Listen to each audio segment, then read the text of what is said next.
नमस्कार बंधुरा आज सासारामेर द्वितीय दिन।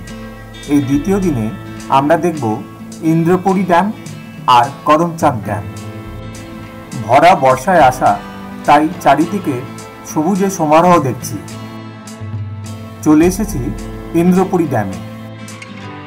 এই ড্যামটা সোন নদীর ওপর তৈরি করা হয়েছে। এর কাজ শুরু হয় 1960 সালে আর শেষ হয় 1968 সালে। এর দৈর্ঘ্য 4616 ফুট। এটা চতুর্থ দীর্ঘতম ব্যারেজ হিসেবে পরিচিত ভারতের। এই ব্যারেজটা তৈরি করেছে হিন্দুস্তান কনস্ট্রাকশন কোম্পানি, যারা ফারাক্কা ব্যারেজও তৈরি করেছে।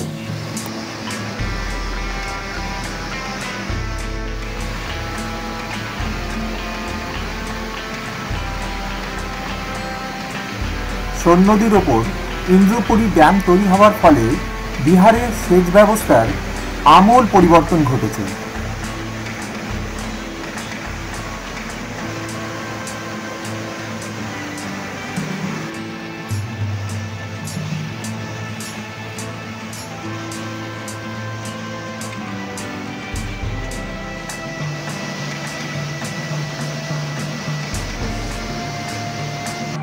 এই বাঁধের মাধ্যমে সোন নদীর জল নদীর দুই পাড়ে তৈরি করা বিশাল ও সুপ্রাচীন খাল ব্যবস্থার মাধ্যমে বিহারের প্রায় 11 লক্ষ হেক্টর জমিতে সেচ প্রদান করে।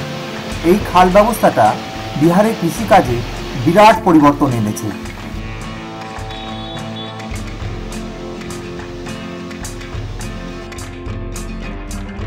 ইন্দ্রপুরী ড্যাম দেখা শেষ করে এবার আমাদের গন্তব্য করমচাঁদ ড্যাম।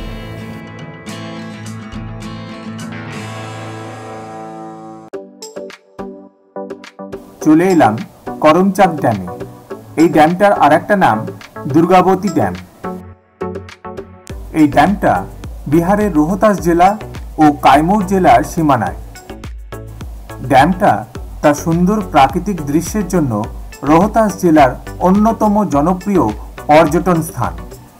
সূর্যোদয় এবং সূর্যাস্তের সময় এখানকার দৃশ্য অত্যন্ত মনোরম আর সুন্দর, আর এটা একটা ফেমাস পিকনিক স্পট।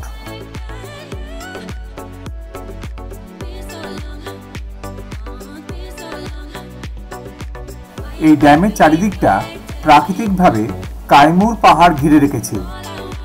স্বভাবতই এই ড্যামের জলের উৎস কাইমুর পাহাড়ের 627 বর্গ কিলোমিটার এলাকার বিশাল বৃষ্টির জল।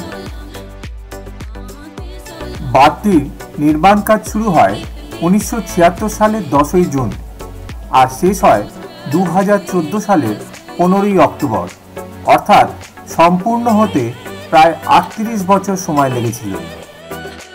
1966 সালে ভয়াবহ খরার পর বিহারের রোহতাস ও কাইমুর জেলার অনুন্নত এলাকায় সেচের জন্য এই প্রকল্পটি তৈরি করা হয়।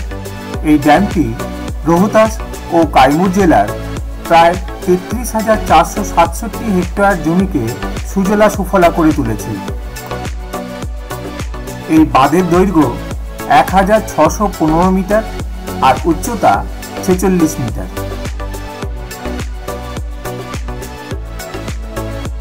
চারিদিকে প্রাকৃতিক দৃশ্য সত্যি অবাক করে দেওয়ার মতন।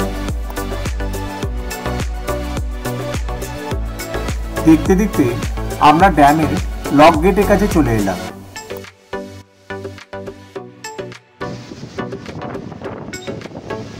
লক গেট সম্পূর্ণ খোলা, তাই সজোরে জল বেরিয়ে যেতে দেখলাম।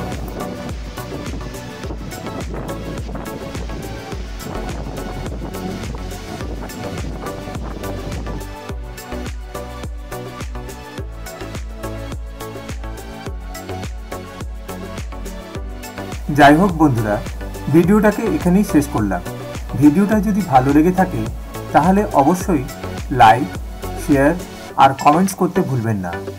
আর চ্যানেলে নতুন হলে চ্যানেলটাকে অবশ্যই সাবস্ক্রাইব করে দেবেন।